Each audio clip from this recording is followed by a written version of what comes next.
killed them, isn't that right? FBI killed them, isn't that right? Or got the police to Mark Clark, Fred Hampton, Martin Luther King, isn't that right? Malcolm X. Every time we got somebody that might help us, this government killed them, isn't that right? So we come up with people who are not afraid of the government.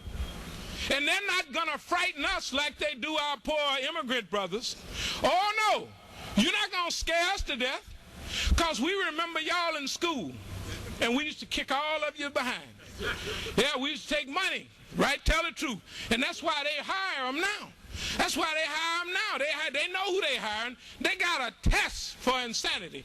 When they hire police, if you are too smart, they won't take you.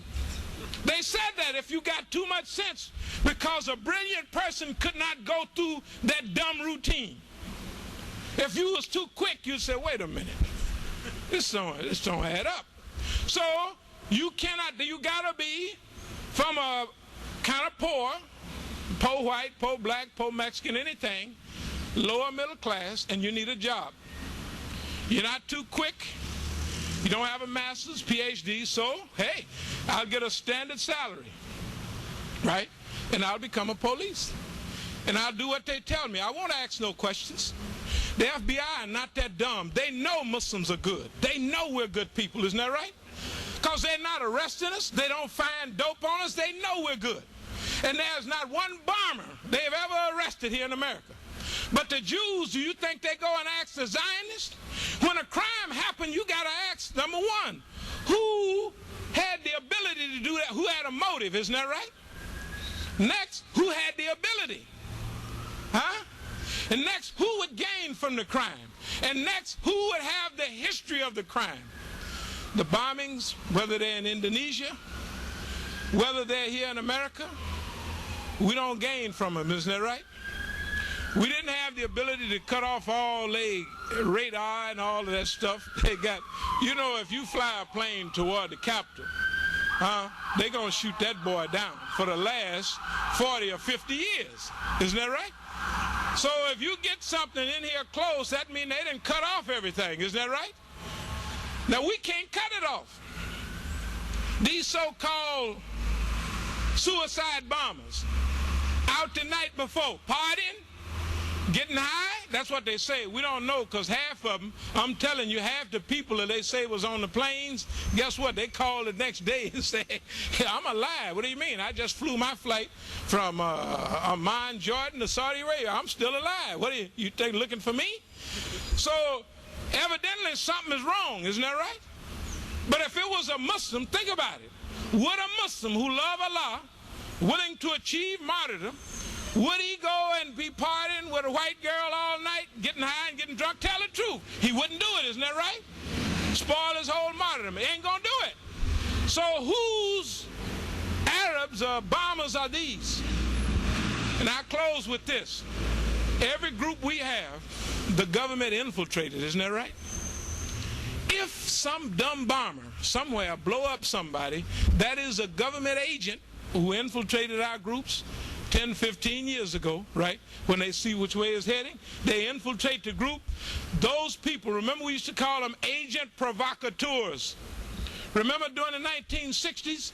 Remember the pattern of behavior of the United States government? We've lived through it.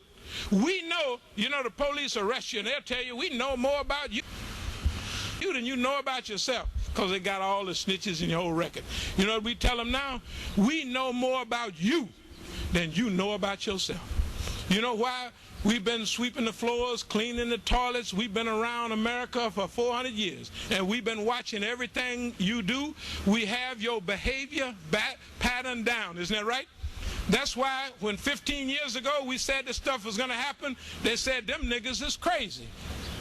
But we said, based on the Zionists, based on the political environment, based on the growth of Islam worldwide, the United States, the British, the Western powers, with the Zionists in the background, have to declare open warfare on Islam, and in order to do it, they have to find a reason. I'm telling you the truth, brothers and sisters. I want to close with this. The best people you got in America are Muslims. The best citizens that you have in America.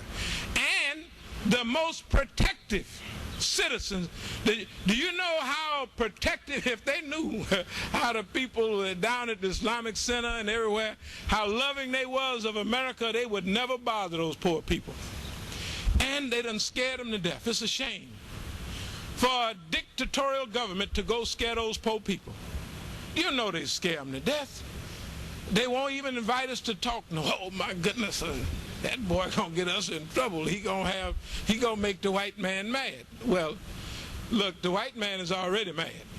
Now, when we say white, we don't mean white color. We mean the white system, the Roman system, the British system, Pax Romania, Pax Britannica, right? Pax Americana. That every power eventually gets to the point to where they want to rule the world. In order for America, the New World Order, remember? In order for them to rule the world, they got to get rid of you.